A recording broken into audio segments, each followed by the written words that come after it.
Welcome back. I hope आप सभी लोग बहुत अच्छे हैं। ठीक है, अब शुरुआत करते हैं आज के सेशन की।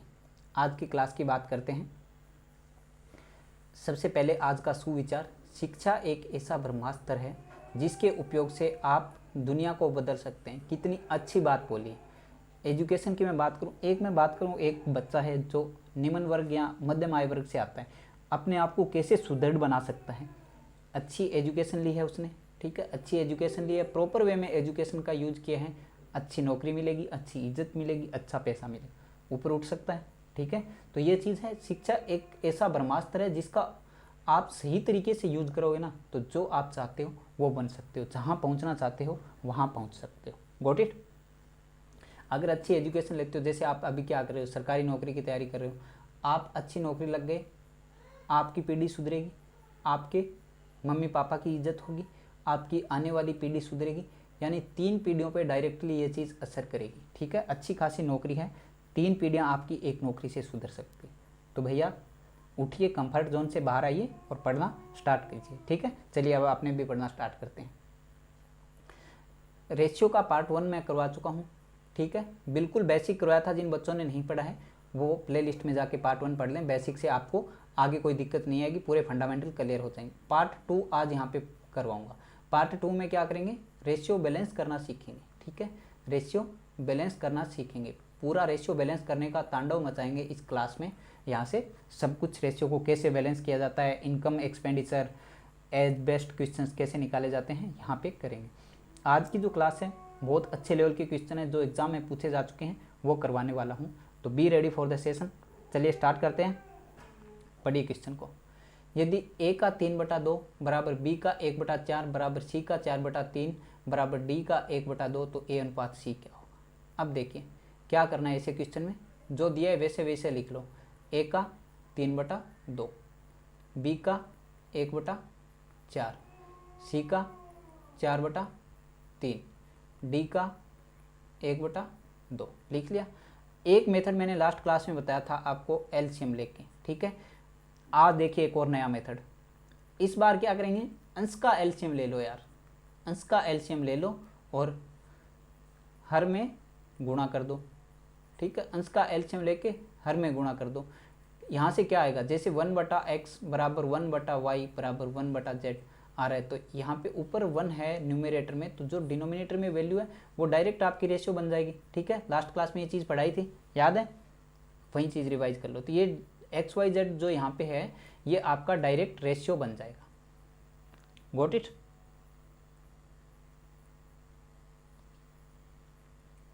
अब देखिए यहाँ पे अंश में क्या वैल्यू है, 3, 1 और 4। ठीक है, अंश में क्या दिया है, 3, 1 और 4, 3, 1, 4, 1। इसका एलसीएम लो, क्या आएगा एलसीएम, 12। ठीक है, इसका एलसीएम 12 आ गया। यहाँ तक किसी को कोई प्रॉब्लम? No problem. बिल्कुल बहुत प्यार से आराम से पढ़ाएंगे, ऐसे ही कहीं कोई दिक्कत नहीं आने वाली, स्टेप बाय स्टेप क्लियर करते जाएंगे चीज़ों को। अब क्या है, अंश का एलसीएम अपने यहाँ पे ले चुके हैं, ये स्टेप होगी। अब हर में गुणा कर दो। ठीक है भाई, गुणा कर देते हैं। गुणा करने का, हर में गुणा करने का मतलब 1/12, 1 बटा भाग दे देंगे। ठीक है, 1/12, 1/12, 1/12 काट दो 4 बार, यहाँ पे कुछ कटेगा नहीं, यहाँ पे 3 बार, यहाँ पे कुछ कटेगा नहीं। क्या आया, a/8 बराबर b/24 बराबर c/9 बराबर d/24। सॉरी, ये आएगा 48, ये आएगा 48, 12 चौको 48। क्लियर। अब वही चीज़, जैसे यहाँ पे XYZ रेशियो आ रहा है तो यहाँ पे डायरेक्ट क्या रेशियो बन जाएगा, 8, 48, 9, 24। ये A अनुपात B अनुपात C अनुपात D हो गया, डायरेक्ट लिख सकते हैं। लेकिन क्वेश्चन में क्या पूछा है, A अनुपात C पूछा है। A अनुपात C देखिए यहाँ पे 8/9, 8/9 कौन से ऑप्शन में, option number A is correct answer. आ गया समझ में, बिल्कुल 5 से 10 सेकंड में बन जाएगा। क्वेश्चन में कुछ है ही नहीं, क्वेश्चन में कुछ है ही नहीं, बस बेसिक आपका क्लियर होना चाहिए, कंसेप्ट आपको आना चाहिए करना के। Got it. चलिए आगे बढ़ते हैं। ये क्वेश्चन कीजिए आप लोग, बहुत अच्छा क्वेश्चन है, सीजीएल में एग्जाम में पूछा हुआ क्वेश्चन है, ठीक है, एग्जाम में पूछा हुआ क्वेश्चन है। इस टाइप के क्वेश्चंस एग्जाम में पूछे जाते हैं। एल्जेब्रिक एक्सप्रेशन पे अच्छा क्वेश्चन, उड़ाइए क्वेश्चन को फटाफट। बहुत तेज कीजिए, इतनी देर में तो हो जाना चाहिए था। अच्छा चलिए यहाँ पे देखिए क्या दिया है, A अनुपात B प्लस C बराबर 1:3। दूसरा यहाँ पे क्या दिया है, B अनुपात A प्लस C, ये तो अपने को यहाँ पे निकालना है, B अनुपात A प्लस C निकालना है। दूसरी चीज़ दो यहाँ पे दी है वो C अनुपात A प्लस B बराबर 5:7, ये चीज़ यहाँ पे दी है। ये दो चीज़ दी है और ये चीज़ यहाँ पे निकालनी है। अब देखिए जो टोटल है A प्लस B और C यहाँ पे दिया है, C plus A plus B क्या आ रहा है 12, यहाँ पे क्या आ रहा है A plus B plus C कितना आ रहा है 4। अब यहाँ पे 12 है, यहाँ पे 4 है, मतलब क्या हुआ, रेशियो बैलेंस नहीं है, रेशियो को बैलेंस करना पड़ेगा। अब इसके लिए एक चीज़ समझिए, क्वेश्चन को भूल जाइए, एक बार यहाँ पे आइए। मैंने बोला मेरे पास 100 रुपये हैं, A B और C तीन लोगों में मुझे बांटने हैं। मैंने इसको 40 दिया, मैंने इसको 30 दिया, मैंने इसको 30 दिया, 100 रुपये कंप्लीट हो गए। दूसरी बार मैंने क्या किया, 100 रुपये हैं, मैंने इसको 50 दिया, इसको 25 दिया, इसको 25 दिया, वैल्यू तो अभी भी 100 है, ठीक है। तीसरी बार मैंने क्या किया, 100 रुपये हैं, मैंने इसको 60 दिया, इसको 20 दिया, ठीक है, इसको 60 दिया, इसको 20 दिया, इसको 20 दिया, अब भी 100 है, ठीक है। अब चौथी बार मेरे पास 100 रुपये हैं, मैंने क्या किया, इसको 30 दे दिया, इसको 20 दे दिया, इसको 10 दे दिया, 60 रुपये यहाँ पे हो गए, लेकिन 40 रुपये मेरे पास अभी भी बच रहे हैं। तो ये 40 रुपये इन तीनों में डिस्ट्रीब्यूट करने पड़ेंगे ना, क्योंकि मुझे तो पूरे 100 रुपये बांटने हैं, ठीक है। अब पैसे आप कैसे भी दो, वैल्यू हमेशा 100 ही है, यहाँ भी 100 है, यहाँ भी 100 है, यहाँ भी 100 है, तो टोटल तो 100 से ऊपर नहीं होगा, आपका 100 ही होगा, ठीक है। बच गया वो अमाउंट इनमें डिस्ट्रीब्यूट करना पड़ेगा। अब इस कंसेप्ट को क्वेश्चन में कैसे यूज करते हैं, देखिए यहाँ पे 12 है, यहाँ पे 4 है, मतलब रेशियो को आपको बैलेंस करना पड़ेगा। तो यहाँ पे भी 12 बनाएंगे तो क्या करेंगे, इस पूरे इक्वेशन को 3 से गुणा कर दें, ठीक है। तो A की वैल्यू क्या आ जाएगी 3, B प्लस C की वैल्यू आपको 3 दी है और 3 से गुणा कर दिया, कितनी आ गई 9, ठीक है। और यहाँ पे 3 से गुणा किया तो ये आ गया 12। अब एक चीज़ यहाँ पे देखिए, C की वैल्यू यहाँ पे आपको दी है 5, A की वैल्यू यहाँ पे 3, B प्लस C की वैल्यू 9 है, इसमें से C की वैल्यू घटा दो तो B की वैल्यू आपके पास आ गई 4, ठीक है। B की वैल्यू आ गई 4, C की वैल्यू आ गई 5, A की वैल्यू आ गई 3। अब A B C तीनों वैल्यू आ गई, यहाँ पे पुट अप कर दो, B अनुपात A प्लस C निकालना है। B की वैल्यू कितनी है, अभी निकाली है 4, A प्लस C, A की वैल्यू कितनी है 3, C की वैल्यू 5, ठीक है। 4:8, काट पीट मचा दो, 1:2, कौन से ऑप्शन में है, option number D is correct answer, ठीक है। हमेशा जो वैल्यू है, कुल वैल्यू है, वो दोनों साइड बराबर रहेगी। यहाँ पर A plus B plus C 12 है तो यहाँ पर भी 12 होना चाहिए, 12 नहीं है तो अपने किस संख्या से इसको गुणा करें, पूरी इक्वेशन को सेम नंबर से गुणा करना पड़ेगा, तो यहाँ पर भी आपकी वैल्यू इक्वल आ गई, ठीक है। तो इस टाइप से रेशियो बैलेंस होगा, रेशियो बैलेंस करके इस क्वेश्चन को बनाएंगे। Got it. चलिए आगे बढ़ते हैं। अब तीन संख्याओं के वर्गों का योग 532 है, पहली व दूसरी तथा दूसरी व तीसरी संख्या का अनुपात 3:2 है, तो दूसरी संख्या ज्ञात करो। बनाइए क्वेश्चन को, उड़ाइए फटाफट, बहुत तेज करने की कोशिश करो। क्या करना है, तीन संख्या दी गई है, कोई बात नहीं है, तीन संख्या ले लेते हैं। पहली व दूसरी का अनुपात 3:2, दूसरी व तीसरी का अनुपात 3:2, 2 सीट खाली है, ठीक है, 2 सीट खाली है।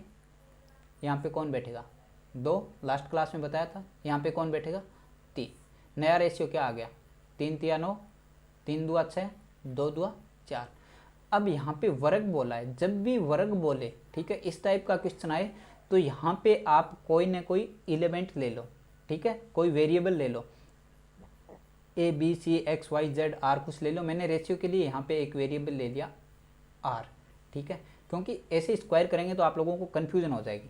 अब इसने क्या बोला है, इनके वर्गों का योग, इनका वर्ग कर दो भाई, 9r की स्क्वायर, 6r की स्क्वायर, 4r की स्क्वायर, और वर्गों का क्या करना है, योग करना है। ये कितना आ गया, 81r स्क्वायर प्लस ये 36r स्क्वायर प्लस ये 16r स्क्वायर, कितना हो गया, 6 6 12, 1 13 का 3, 8 और 3 11, 11 1 12, 1 13, 133r स्क्वायर। यहाँ पे क्या हो गया, 133r स्क्वायर, लेकिन इसने बोला है वर्गों का योग क्या है। 133r स्क्वायर की वैल्यू क्या दी है इसने, 532 दिए, ठीक है। ये कितनी बार कटेगा इससे, 4 बार। अच्छा कैसे काटा, 130 गुणा 4 किया, 13 चौको 52, 520 आ गया। 3 मेरे बचा लिए यहाँ पे, इसको भी 4 बार किया, कितना आ गया 12, कितने आ गई 532। ये है कैलकुलेशन फास्ट करने की चीज़, यहाँ से आप कैलकुलेशन फास्ट बना सकते हो, ठीक है। इस तरीके से सोचोगे तो कैलकुलेशन फास्ट हो जाएगी। अब आइए क्वेश्चन पे, आर स्क्वायर की वैल्यू क्या आ गई, 4 आ गई। आर की वैल्यू क्या आ गई, प्लस माइनस 2 आ गई, ठीक है। आर की वैल्यू 2 आ गई। इसने पूछा क्या है यहाँ पे, दूसरी संख्या ज्ञात करो। दूसरी संख्या यहाँ पे पूछी है,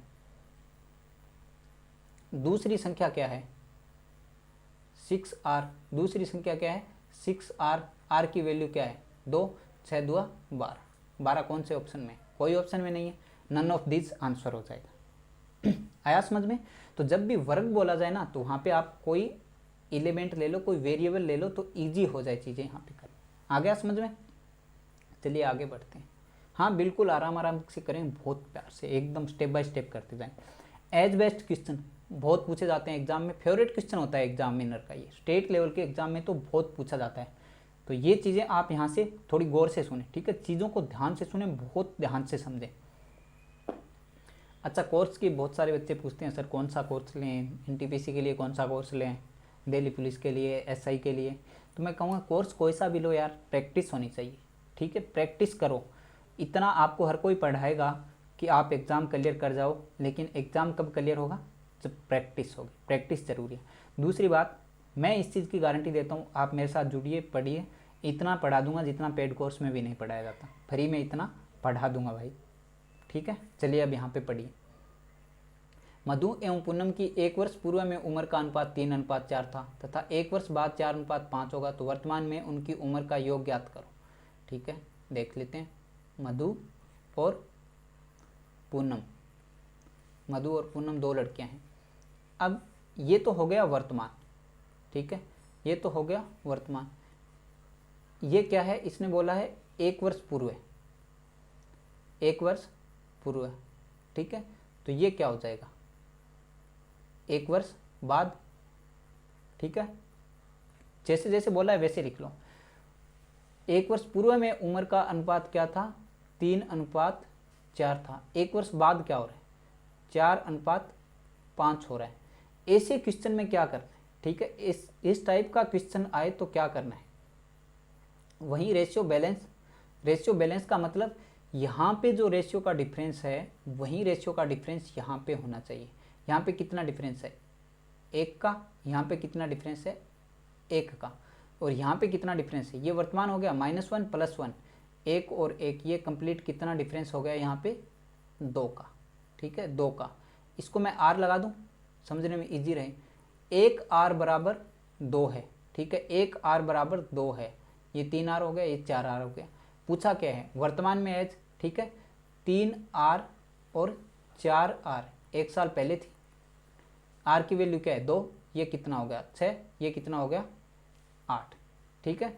वर्तमान में पूछा है, ये क्या है 1 वर्ष पूर्व, वर्तमान में पूछा है, तो मतलब यहाँ से यहाँ तक आने के लिए 1 साल और लग जाएगा, यहाँ से यहाँ 1 साल और लग जाएगा, तो +1 इसमें, +1 इसमें, कितना हुआ 7, और ये कितना हुआ 9, 9 + 7 कितनी हो जाएगी 16। 16 कौन से ऑप्शन में, option number D is correct answer. आया समझ में। क्या करना है, कुछ नहीं, ये वर्तमान हो गया, ये 1 वर्ष पूर्व का, ये 1 वर्ष आगे का। रेशियो यहाँ पे ऑलरेडी बैलेंस्ड है, ये डिफरेंस बराबर है, 1 का यहाँ पे है, 1 का यहाँ पे। अगर डिफरेंस बराबर नहीं है तो आपको रेशियो बैलेंस करना होगा। अब रेशियो बैलेंस कैसे करना है, बढ़िए नेक्स्ट क्वेश्चन में। अजय और विजय की वर्तमान उम्र का अनुपात 3:1 है तथा 5 वर्ष बाद 7:3 होगा, तो वर्तमान में विजय की आयु ज्ञात करो। बनाइए क्वेश्चन को, बनाइए बहुत तेज, ठीक है, बहुत तेज बनाने की कोशिश करें। यस, देखिए ये अजय हो गया, ये विजय हो गया, ठीक है, ये वर्तमान हो गया। अजय और विजय की वर्तमान उम्र का अनुपात 3:1 है तथा 5 वर्ष बाद, ये 5 वर्ष बाद हो गया यहाँ पे, ठीक है, ये यहाँ पे 5 वर्ष बाद हो गया, +5 हो गया। 5 वर्ष बाद अनुपात 7:3 होगा। अब रेशियो देखिए, यहाँ पे डिफरेंस देखिए, यहाँ पे डिफरेंस देखिए आप 4 का, यहाँ पे डिफरेंस देखिए आप 2 का, ठीक है। मतलब क्या हुआ, रेशियो बराबर नहीं है। पिछले क्वेश्चन में क्या था, रेशियो बैलेंस था, यहाँ पे रेशियो बैलेंस नहीं है, यहाँ पे रेशियो को बैलेंस करना पड़ेगा भाई, रेशियो को बैलेंस बनाना पड़ेगा। अब देखिए रेशियो बैलेंस कैसे बनाएंगे, जो डिफरेंस आ रहा है, जो डिफरेंस आ रहा है वो यहाँ पे लिख लो। 3 और 1 का डिफरेंस 2, 7 और 3 का डिफरेंस 4, ठीक है। इस वाली वैल्यू को यहाँ पे गुणा कर दो, इस वाली वैल्यू को यहाँ पे गुणा कर दो, ठीक है। यहाँ पे करेंगे तो ये अब क्या आ गया, 4 × 12 और 4 × 4। ये 5 वर्ष बाद, ये 5 वर्ष बाद ये क्या आ गया, 7 × 2 = 14 और 3 × 2 = 6, ठीक है। अब देखिए डिफरेंस कितना आ रहा है, यहाँ पे 2 का, और यहाँ पे भी कितना आ रहा है, 2 का, ठीक है। यहाँ पे कितना है, 5 का। तो 2 की वैल्यू क्या है, 5 है, ठीक है। 1 की वैल्यू क्या हो जाएगी, 2.5। इसमें पूछा क्या, विजय की वर्तमान आयु, विजय की, ये क्या है, विजय की वर्तमान आयु है, तो 4 की वैल्यू कितनी हो जाएगी, 2.5 × 4 कितनी हो जाएगी, 10 वर्ष, ठीक है। 10 वर्ष करेक्ट आंसर कौन से ऑप्शन में, option number D is correct answer. क्या हुआ, रेशियो को बैलेंस करना सीखिए, ठीक है। यहाँ पे डिफरेंस जो है वो बैलेंस के बराबर आएगा, तो यहाँ पे 4 था, यहाँ पे 2 था, रेशियो बैलेंस नहीं था, तो अपन लोगों ने इन दोनों का अंतर लिया, इन दोनों का अंतर लिया, इसको वज्र गुणा कर दिया, इसको यहाँ पे और इसको यहाँ पे, तो अब रेशियो बैलेंस हो गया। यहाँ भी 2 है, यहाँ भी 2 है, इस 2 की वैल्यू 5 है, ठीक है, इस 2 की वैल्यू 5 है, तो 1 की वैल्यू 2.5, 4 की वैल्यू 10। गॉट इट, आ रहा है समझ में। अगर फिर भी किसी को कोई डाउट हो तो कमेंट सेक्शन में लिख सकते हैं, अगली क्लास में क्लियर कर देंगे। अगला क्वेश्चन पढ़िए, जयराम की आयु उसकी छोटी बहन की आयु की 3 गुनी है, उनकी आयु का गुणनफल 300 वर्ष है, तो जयराम की वर्तमान आयु क्या है। उड़ाइए क्वेश्चन को, उड़ाइए, बहुत तेज करें। अब देखिए यहाँ पे जयराम और दूसरा क्या है, उसकी बहन, जयराम और उसकी छोटी बहन। अब जयराम की एज है वो उसकी बहन की एज, इसकी 1 आर है, तो इसकी क्या हो जाएगी, 3 आर है, 3 गुनी है। उनकी आयु का गुणनफल 1 आर और 3 आर का गुणा करो, ठीक है, गुणा करो। यहाँ पे आप गुणनफल क्या आ जाएगा, 3r², ठीक है। गुणनफल कितना है, 300 वर्ष, 3r² की वैल्यू क्या है, 300, ठीक है, 3 से ये कट गया, 100 आ गया। r² की वैल्यू क्या है, 100, r की वैल्यू क्या हो जाएगी, 10, r की वैल्यू यहाँ पे 10 आ गई है। पूछा क्या है, जयराम की वर्तमान आयु, वर्तमान आयु क्या है 3r, तो r की वैल्यू क्या आ गई, 3 × 10 = 30 वर्ष। कौन से ऑप्शन में है, option number A is correct answer. आया, क्या था क्वेश्चन में, कुछ था ही नहीं भाई क्वेश्चन में, ठीक है। जयराम और उसकी बहन की वर्तमान आयु का यहाँ पे रेशियो दे दिया 1:3 और उनका गुणा कर दो, r की वैल्यू आ गई, वर्तमान में 3r है, 3r की वैल्यू कितनी हो जाएगी, 30। गॉट इट, है ना, बिल्कुल इजी। चलिए अगला क्वेश्चन देखिए।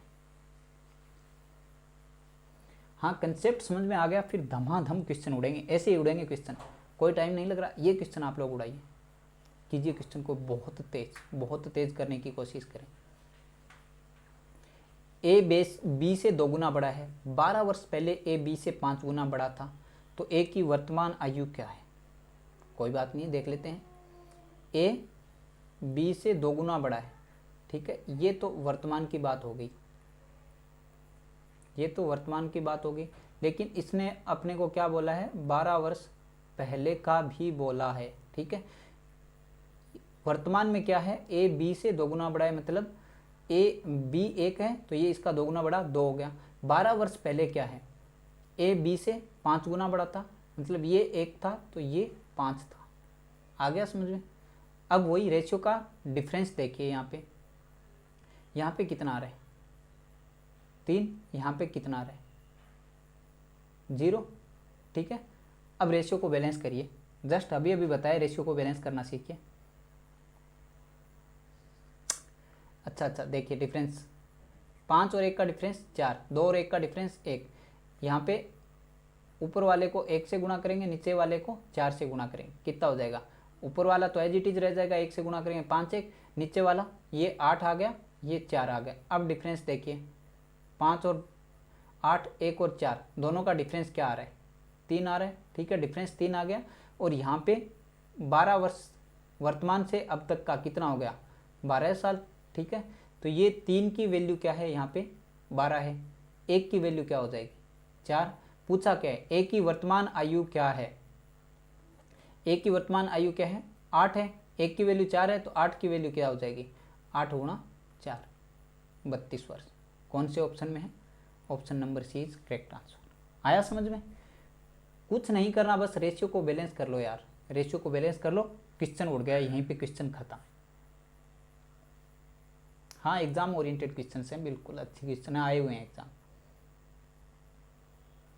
अब देखिए इनकम एक्सपेंडिचर बेस्ड क्वेश्चन, ये वो क्वेश्चन हैं जो दिल दहलाते हैं, ठीक है, होश उड़ जाता है इन क्वेश्चन को देख के।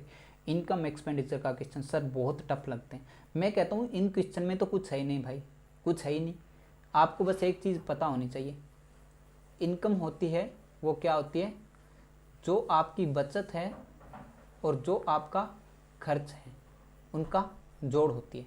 और इनकम हमेशा 100% होती है, ठीक है, इनकम हमेशा 100% होती है। इतनी चीज़ आपको पता है तो धमाधम क्वेश्चन होंगे यहाँ पे, ठीक है। इनकम बचत प्लस खर्च का जोड़ होती है और इनकम हमेशा 100% होती है। आ गया समझ में। चलिए अब क्वेश्चन को पढ़िए।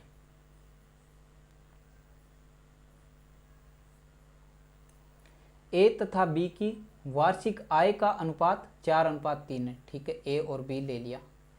अब आय का अनुपात क्या है 4:3 है, तथा वार्षिक व्यय का अनुपात क्या है 3:2 है। यदि वर्ष के अंत में उनमें से प्रत्येक 60,000 रुपये बचाता है, ठीक है, बचत क्या है 60,000 है, दोनों 60,000 रुपये बचाते हैं, प्रत्येक 60,000 रुपये बचाता है, तो ए की वार्षिक आय ज्ञात करो, ठीक है। अब देखिए क्या रेशियो बैलेंस है 4:3, 1 का डिफरेंस 3:2, 1 का डिफरेंस, रेशियो बिल्कुल बैलेंस है, रेशियो बैलेंस है यहाँ पे।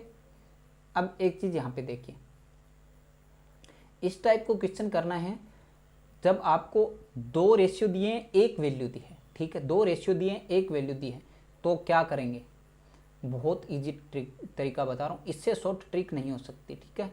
इन दोनों का मल्टीप्लिकेशन कर दो, ठीक है, इन दोनों का मल्टीप्लिकेशन कर दो, इन दोनों का मल्टीप्लिकेशन कर दो, 2 वज्र गुणा कर दिया, 3 और 3 इनका मल्टीप्लिकेशन क्या है 9, 4 दूआ 8, 9 माइनस 8 बराबर 6 तिया 18, 1,80,000 माइनस 6 दुआ 12, 1,20,000। 1 की वैल्यू क्या आ गई 60,000, ठीक है। ए की वार्षिक आय ज्ञात करो, ए की आय कितनी है 4, 1 की वैल्यू 60,000 आ गई, तो 4 की वैल्यू कितनी हो जाएगी 4 गुणा 60,000 कितनी हो जाएगी 2,40,000। कौन से ऑप्शन में, option number C is correct answer. क्या करना है, कुछ भी नहीं करना यार, सिर्फ वज्र गुणा करो आप, ये दोनों ये दोनों ये दोनों ये दोनों, डिफरेंस ले लो इनका डिफरेंस जो आएगा वो आपकी 1 की वैल्यू आ गई यहाँ पे, और यहाँ पे क्या है आय 4 है, तो 4 की वैल्यू क्या हो जाएगी 1 का 4 गुना 60 का 4 गुना 2,40,000। आया समझ में। इससे शॉर्ट ट्रिक और क्या होगी, इससे शॉर्ट ट्रिक हो ही नहीं सकती इस दुनिया में, ये शॉर्ट से शॉर्ट। और बताइए, आप लोग बोलते हो इनकम एक्सपेंडिचर के क्वेश्चन होश उड़ाते हैं सर बहुत, ये वो, कुछ नहीं है, आय व्यय का पता होना चाहिए, आय व्यय प्लस बचत का जोड़ होती है और आय हमेशा 100% होती है, दैट्स इट, यहाँ पे क्वेश्चन खत्म। चलिए अगला क्वेश्चन देखिए। एक नियोक्ता कर्मचारियों की संख्या 8:3 में कम करता है, तथा वेतन 3:8 में बढ़ा देता है तो उस नियोक्ता का वेतन बिल बढ़ जाएगा। अच्छा एक चीज़ बताइए मुझे, बिल क्या होता है भाई आपका? बिल क्या होता है? वेतन गुणा कर्मचारी। ठीक है, बिल क्या होता है? वेतन गुणा कर्मचारी। क्यों? मैंने बोला मेरे पास 10 कर्मचारी हैं, ठीक है, प्रत्येक को मैं 100 रुपये वेतन देता हूँ, मेरा बिल क्या हो जाएगा? 1000 रुपये। ठीक है, 10 कर्मचारी हैं, प्रत्येक को मैं 100 रुपये वेतन देता हूँ, तो मेरा बिल यहाँ पे क्या बन जाएगा? 1000 रुपये। आ गया समझ में? वेतन गुणा कर्मचारी, तो ये क्या होता है आपका यहाँ पे टोटल बिल हो जाएगा, वेतन गुणा कर्मचारी टोटल बिल। अब इस क्वेश्चन की बात करते हैं, ये क्लियर यहाँ पे? अब कर्मचारियों की संख्या, कोई दिक्कत नहीं, लिख लो। कर्मचारियों की संख्या क्या करता है? 8:3 में कम करता है। वेतन क्या करता है? 3:8 में बढ़ा देता है। ठीक है, यहाँ पे बढ़ा देता है। अब बिल देखिए, बिल क्या होगा? वेतन गुणा कर्मचारी। ठीक है, बिल क्या होगा? वेतन गुणा कर्मचारी कितना होगा? 24। और अब कितना हो रहा है? 24। पहले भी 24 था, अब भी 24। क्या हो रहा है? 1:1, 1:1 के रेशियो में। तो बिल बढ़ जाएगा या घट जाएगा? Bill remains unchanged, bill remains unchanged, अपरिवर्तित रहेगा। 1:1, एक इज करेक्ट ऑप्शन। ठीक है, बिल क्या रहेगा? अपरिवर्तित रहेगा। बिल में यहाँ पे कोई भी परिवर्तन नहीं होगा, बिल अपरिवर्तित रहेगा। आया समझ में? बस बिल क्या होगा? वेतन गुणा कर्मचारी। चीज़ों को डेली लाइफ में समझने की कोशिश करो। बिल क्या बनेगा? जितने कर्मचारी रखे हैं उनको जो वेतन दिया जा रहा है वो आपका बिल हो गया। प्रत्येक कर्मचारी को कितना वेतन दे रहे हो वो आपका बिल हो गया। Got it? चलिए आगे बढ़ते हैं, अगला क्वेश्चन देखिए।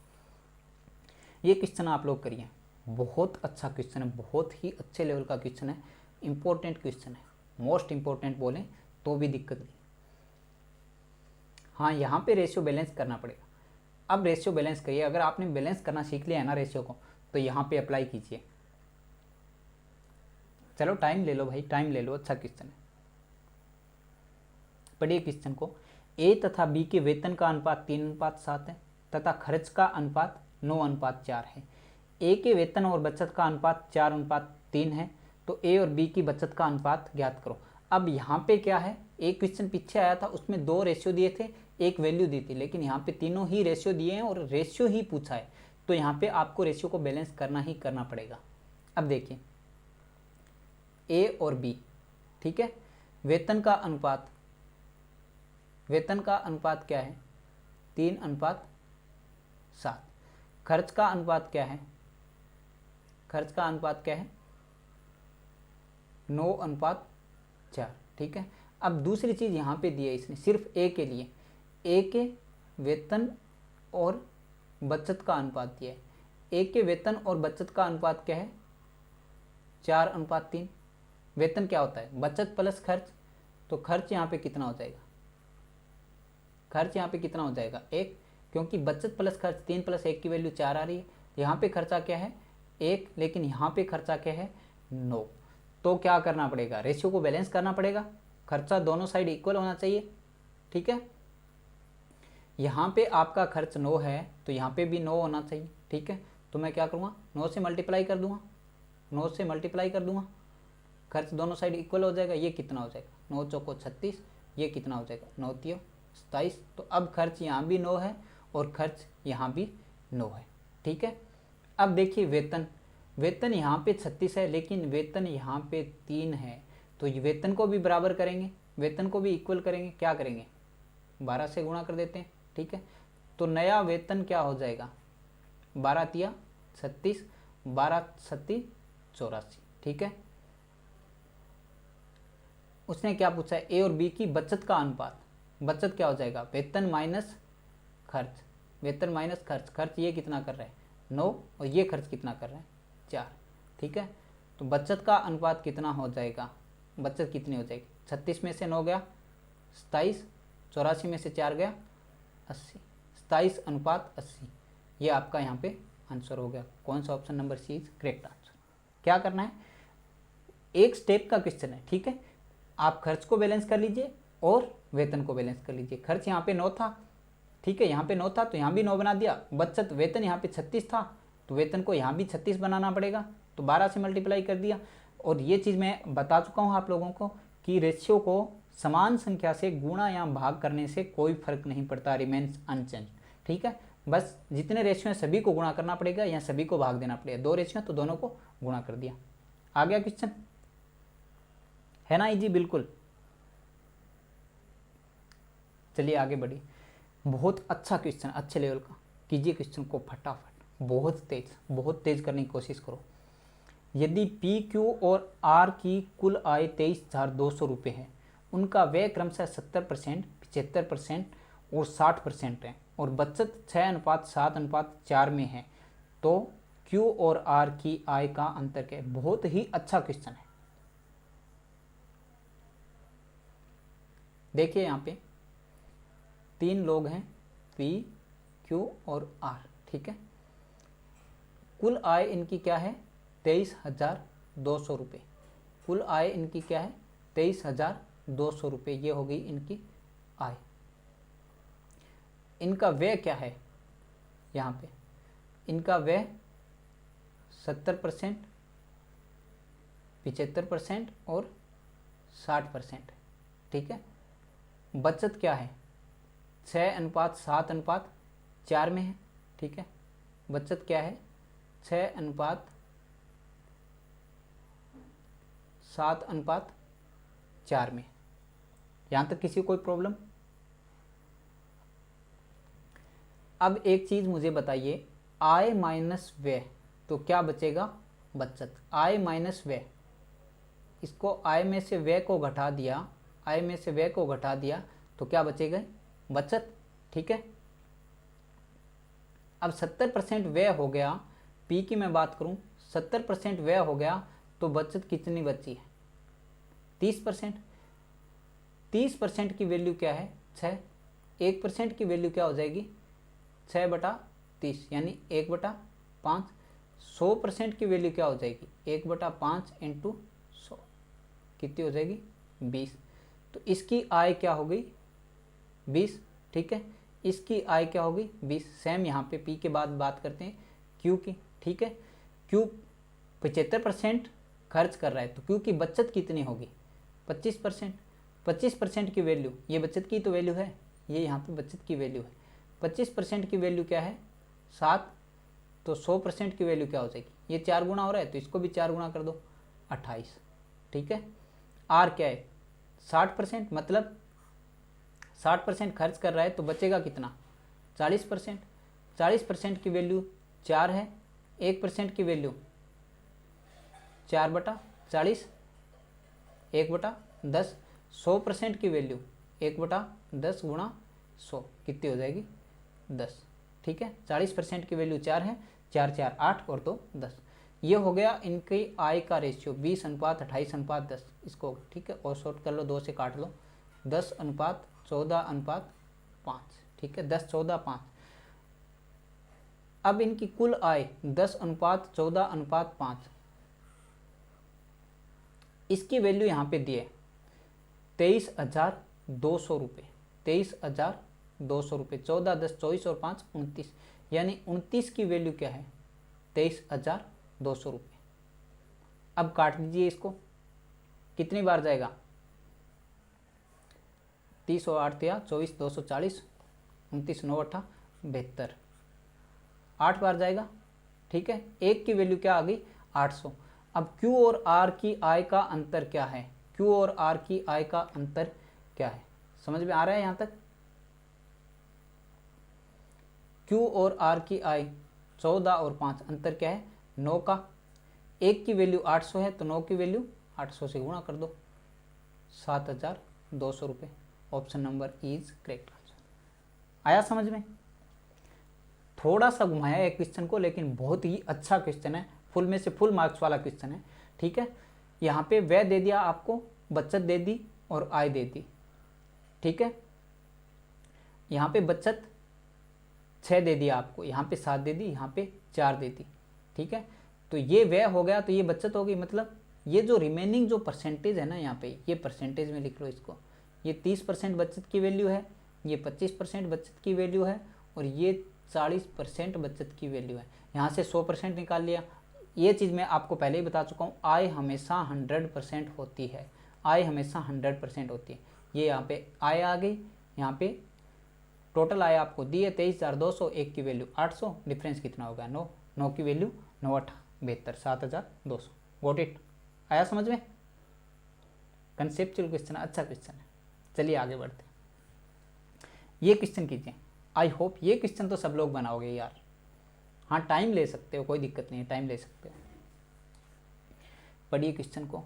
यदि एक्स वाई और जेड की कुल आय का अनुपात 3:4:2 है और वे 5:5:2 में है, यदि एक्स 18,000 की आय में से 3,000 रुपये बचत करता है तो वाई की बचत क्या होगी? ठीक है, देखिए यहाँ पे एक्स वाई जेड कुल आय का अनुपात, एक्स वाई जेड आय का अनुपात 3:4:2 है। ठीक है, आय का अनुपात 3:4:2 है और व्यय का अनुपात यानी खर्च का अनुपात 5:5:2 है। अब यहाँ पे देखिए एक्स 18,000 आय, एक्स की आय दी है, यहाँ पे एक्स की आय दी है, यहाँ पे एक्स 18,000 की आय में से 3,000 रुपये बचत करता है। आय 18,000 हो गई, बचत कितनी हो गई 3,000। ठीक है, आय माइनस बचत, व्यय ये हो गया व्यय, मतलब 15,000 रुपये एक्स क्या कर रहे हैं, व्यय कर रहा है। यहाँ पे 15,000 व्यय कर रहे हैं, लेकिन यहाँ पे व्यय कितना कर रहा है 5। ठीक है, यहाँ पे 15,000 व्यय कर रहा है, यहाँ पे 5 व्यय कर रहा है। तो ये 15,000 क्या है 5 की वैल्यू है, 15,000 क्या है 5 की वैल्यू है। तो एक की वैल्यू कितनी आ जाएगी 3,000। ठीक है, एक की वैल्यू कितनी आ जाएगी 3,000। यहाँ तक क्लियर सभी को? एक्स की आय क्या है 18,000 रुपये, बचत कितनी कर रहा है 3,000, मतलब 15,000 रुपये व्यय कर रहा है। 15,000 5 के बराबर है तो 1 के बराबर 3,000। वाई की बचत क्या होगी, इसने पूछा है वाई की बचत क्या होगी। एक्स की आय क्या है 18,000। ठीक है, आय क्या है 18,000, लेकिन यहाँ पे आय क्या है 3, तो ये 3 की वैल्यू 18,000 है। ठीक है, तो एक की वैल्यू क्या हो जाएगी 6,000। ठीक है, दोनों चीज़ों को अलग रखना है। ये यहाँ पे जो वैल्यू आ रही है ये आ रही है व्यय की। ठीक है, ये जो वैल्यू आ रही है ये आ रही है आय की। आय एक की वैल्यू 6,000 के बराबर है, व्यय की एक की वैल्यू 3,000 के बराबर है, मतलब आय की वैल्यू है वो व्यय से दुगुनी है। Got it? वाई की बचत क्या होगी, वाई की आय क्या है 4 और खर्च क्या है 5। ठीक है, आय को किससे गुणा करेंगे 6,000 से, आय को किससे गुणा करेंगे, आय में एक की वैल्यू कितने के बराबर है 6,000 के बराबर, तो ये क्या हो जाएगा 4 गुणा 6,000। ठीक है, 4 गुणा 6,000 माइनस व्यय कितना हो रहा है 5 गुणा 3,000, 24,000 माइनस 15,000, कितना वैल्यू आ गया 9,000। Option number C is correct answer. आया समझ में? रेशियो बैलेंस पे है पूरा का पूरा, कुछ भी नहीं है, बस रेशियो को बैलेंस कर लीजिए। एक्स वाई जेड की आय यहाँ पे दी है, फिर से बताएं, कोई दिक्कत नहीं है यार, फिर से बता देते हैं। लो फिर से बता देते हैं।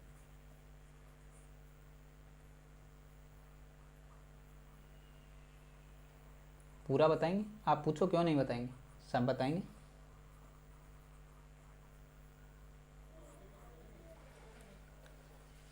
यहाँ तक किसी कोई दिक्कत नहीं है, आय और व्यय यहाँ पे मैंने कुछ किया ही नहीं, जो क्वेश्चन में दिया है वो लिखा है। अब इसने x की आय 18,000 बताई है, x की आय 18,000 बताई है,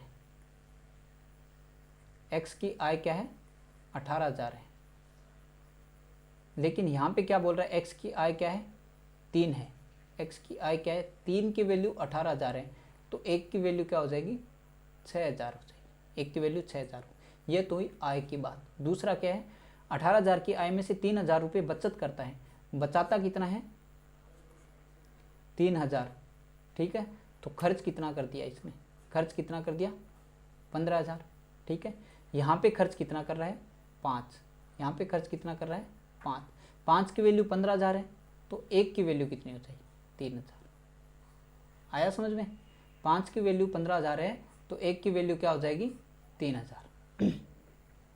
अब आय की जो वैल्यू है उसको आय से गुणा कर दो और व्यय की जो वैल्यू है उसको व्यय से गुणा कर दो। इसने क्या पूछा है, y की बचत क्या होगी, y की आय क्या है 4, तो 4 को किससे करेंगे 6,000 से गुणा, और y का खर्च क्या है 5, 5 को किससे गुणा करेंगे 3,000 से गुणा, तो क्या हो जाएगा 24,000 माइनस 15,000 कितना आ गया 9,000। ठीक है, बचत क्या होती है, बचत क्या होती है आय माइनस व्यय 9,000, यहाँ पे आपका आंसर हो गया। कुछ करना ही नहीं है यार, विद इन 1 स्टेप हो रहा है ना इजी। जब मैं पढ़ा रहा हूँ तो इजी लग रहा है, खुद से करने बैठोगे ना तो फिर वही लगेगा सर क्वेश्चन आए हुए वाले बहुत टफ हो चुका। टफ कुछ नहीं है, कंसेप्ट पता है, टफ कुछ नहीं। हाँ बहुत तेज करेंगे। अगला क्वेश्चन देखिए, यदि सी और डी की कुल आय का अनुपात 3:2 है और डी और ई की आय का अनुपात 5:4 है, यदि सी की आय का 1/3 ई की आय के आधे से 4,000 रुपये अधिक है तो डी की आय क्या होगी। ये क्वेश्चन आप लोग करोगे, हाँ ये क्वेश्चन आप लोग करोगे। इतने क्वेश्चन मैंने करवा दिए हैं तो यार 1-2 क्वेश्चन तो आप लोग भी करो। प्रैक्टिस तभी तो होगी ना भाई जब करोगे। कीजिए कीजिए, खुद से करने की कोशिश कीजिए, हो जाएगा यार, हो जाएगा। क्वेश्चन इतना कोई टफ नहीं है, हो जाएगा।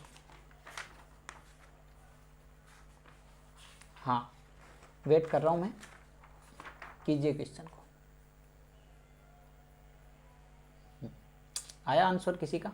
चलिए अब देखिए, सी और डी की आय का अनुपात, सी और डी की आय का अनुपात 3:2 है, डी और ई की आय का अनुपात 5:4 है। ठीक है, यहाँ तक सभी को क्लियर कि सर यहाँ तो क्लियर है, अभी तो किया ही क्या है, बिल्कुल सही बात है, अभी तो कुछ नहीं किया। अब रेशियो बैलेंस करेंगे। यहाँ पे डी की वैल्यू 2 आ रही है, यहाँ पे डी की वैल्यू 5 आ रही है, अपने को करनी है वैल्यू बराबर। ठीक है, तो यहाँ पे क्या करेंगे 5 से गुणा कर देते हैं। ठीक है, यहाँ पे क्या करेंगे 2 से गुणा कर देते हैं, तो ये क्या हो गया 15/10, नया रेशियो ये क्या हो गया 10/8। अब देखिए रेशियो बैलेंस है, डी की वैल्यू यहाँ भी 10 है और यहाँ भी 10 है, दोनों साइड डी की वैल्यू 10 है, बैलेंस हो गया रेशियो। अब अगली लाइन पढ़िए, सी की आय का 1/3, सी की आय क्या है 15। ठीक है, सी की आय क्या है 15, मैंने आर मान ली इसकी। सी की आय का 1/3 मतलब 1/3 बराबर ई की आय, ई की आय क्या है 10R, ई की आय के आधे से 4,000 रुपये अधिक है। ठीक है, आधे से 4,000 रुपये अधिक है, कर दिया यहाँ पे, सॉरी ई की, ई का बोला है ना, हाँ ई की 8 है, 8R + 4,000। ठीक है, अब काटिए, ये कितना कटेगा 5 बार, ये 8R, ये इधर गया तो ये क्या आ गया 3R।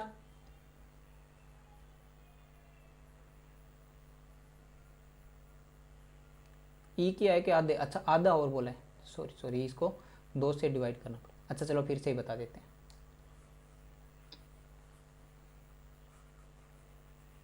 रेशियो बैलेंस तक किसी को कोई दिक्कत नहीं है। अब आगे देखिए, सी की आय का 1/3, सी की आय क्या है 10, यहाँ पे देख लीजिए सी की आय क्या है 10, सी की आय का 1/3 ई की आय के आधे, ई की आय कितना है 8, ई की आय का आधा मतलब 1/2, आधे से 4,000 रुपये अधिक है। ठीक है, मैंने इसको आर मान लिया, ये 10R ये 8R, इसको काट दिया, ये 5R ये आ गया 4R। ठीक है, 5R - 4R बराबर 4,000, 1R की वैल्यू क्या आ गई 1,000।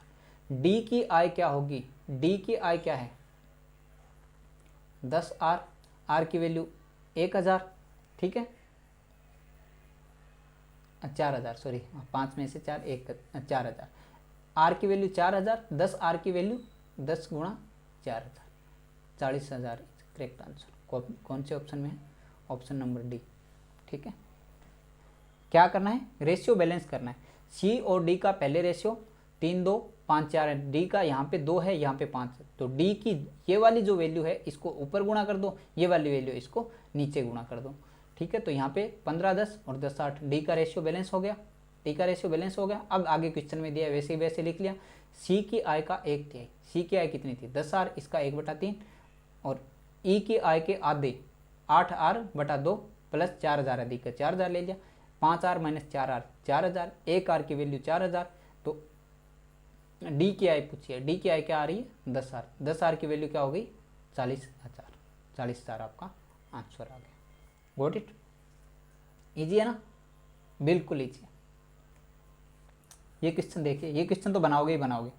यदि राम और श्याम की आय का अनुपात 4:7 है और व्यय का अनुपात 3:7 है, यदि राम 10,000 रुपये और श्याम 7,000 रुपये की बचत करता है तो राम की आय क्या होगी?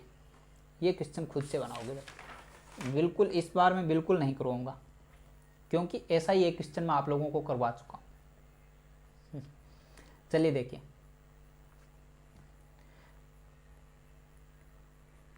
राम और श्याम, आय का अनुपात 4:7 है, आय का अनुपात 4:7 है, व्यय का अनुपात 3:7 है, बचत, ठीक है, राम 10,000 रुपये की बचत करता है और श्याम 7,000 रुपये की बचत करता है, तो राम की आय क्या होगी? आ रहा है कुछ याद? कुछ याद आ रहा है? बिल्कुल बिल्कुल, थोड़ी देर पहले इस टाइप का क्वेश्चन करवाया था। 2 रेशियो दिया है, 1 वैल्यू दी है, क्या करेंगे? इसको इससे गुणा, इसको इससे गुणा, इसको इससे गुणा, इसको इससे वजर गुणा। 7 चौका 28 माइनस 7 तिया 21 बराबर 10 साता 70,000 माइनस 7 तिया 21,000। ठीक है, 7 की वैल्यू क्या आ गई? 49,000, ये इससे कट गया। 1 की वैल्यू क्या आ गई? 7,000, 1 की वैल्यू क्या आ गई? 7,000। और राम की आय क्या होगी? राम की आय क्या है? 4, 7,000 से गुणा कर देंगे, कितनी हो जाएगी? 28,000। 28,000 कौन से ऑप्शन में? बी। ठीक है, ये क्वेश्चन तो जस्ट अभी करवाया था, पीछे वही चीज़ है। ठीक है, 2 रेशियो दिए है और 1 वैल्यू दिए, इनका वजर गुणा कर दो, दोनों का डिफरेंस है वो इक्वल कर दो। 28 माइनस 21 बराबर 70,000 माइनस 21,000। 1 की वैल्यू 7,000, राम की आय क्या है? 4, 4 की वैल्यू 28,000। बिल्कुल ईजी, बहुत ईजी है ये तो। हाँ, ये क्वेश्चन देखिए, अच्छे लेवल का क्वेश्चन है। सभी पुरुषों व महिलाओं में बांटी गई सैलरी का अनुपात 6:5 है, जबकि एक पुरुष व महिला की सैलरी में 2:3 का अनुपात है। पुरुष व महिलाओं की संख्या का अनुपात क्या होगा? एक्सपेक्ट करता हूँ आप लोग इस क्वेश्चन को बनाओगे। क्यों नहीं बनाओगे यार, बनाओगे।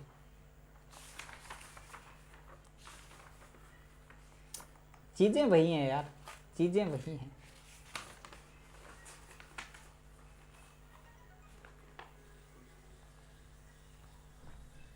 बनाओ बनाओ, बहुत तेज, बहुत तेज, इतना टाइम तो लगना ही नहीं चाहिए। नए टाइप का क्वेश्चन आ गया, कोई दिक्कत नहीं है, करेंगे। देखिए, पुरुष और महिला, पुरुष और महिला, सभी पुरुष व महिलाओं में बांटी गई सैलरी का अनुपात, सैलरी का अनुपात क्या है? 6:5 है। जबकि एक पुरुष व महिला, एक पुरुष व महिला में बांटी गई सैलरी, मतलब ये प्रत्येक और ये क्या है? सभी। ये क्या है? सभी का, ये प्रत्येक। प्रत्येक पुरुष व महिला की सैलरी में 2:3 का अनुपात है। ठीक है, 2:3 का अनुपात है। अब इसने पूछा है तो संख्या क्या होगी? संख्या क्या होगी? सभी को प्रत्येक से भाग दे दो यार, डायरेक्ट आंसर आ जाएगा। सभी को प्रत्येक से भाग दे दो, संख्या आ जाएगी। ये कितना हो गया? 6/2 ये कितना हो गया 5/3, ठीक है। एलसीएम ले लो, कितना आ जाएगा 6, 2 से काट दिया 3 बार, 3 से काट दिया 2 बार, 6 तिया 18, 5 दुआ 10, कितना आ जाएगा 9:5, 9:5। कौन से ऑप्शन में? यहाँ 5 9 है, ये आंसर मत कर देना भाई, नन ऑफ दिस, इनमें से कोई नहीं, क्योंकि 9:5 कोई से भी ऑप्शन में नहीं दिया है, ठीक है। ये सभी दिया है, ये प्रत्येक दिया। जब भी सभी और प्रत्येक इस टाइप से दिया हुआ होगा तो सभी को आप प्रत्येक से डिवाइड कर दो, संख्या आ जाएगी। सभी को प्रत्येक से डिवाइड कर दो, संख्या आ जाएगी। ये क्वेश्चन देखिए, मीरा का खर्च और बचत का अनुपात 3:2 है, जबकि आय 10% बढ़ जाती है और खर्च 12% बढ़ जाता है, तो उसके बचत में कितने प्रतिशत की वृद्धि होगी। बहुत अच्छा क्वेश्चन है यार, बहुत अच्छा क्वेश्चन। ये क्वेश्चन बना दोगे आपका दिल गार्डन गार्डन हो जाएगा, फिर आप इनकम एक्सपेंडिचर के सारे क्वेश्चन बना लोगे। चलिए देखिए, खर्च और बचत का अनुपात, ठीक है, खर्च और बचत का अनुपात 3:2 है। 3:2 है। चलिए मैं मान लेता हूँ खर्चा इसका 300 रुपये, बचत इसकी 200 रुपये है,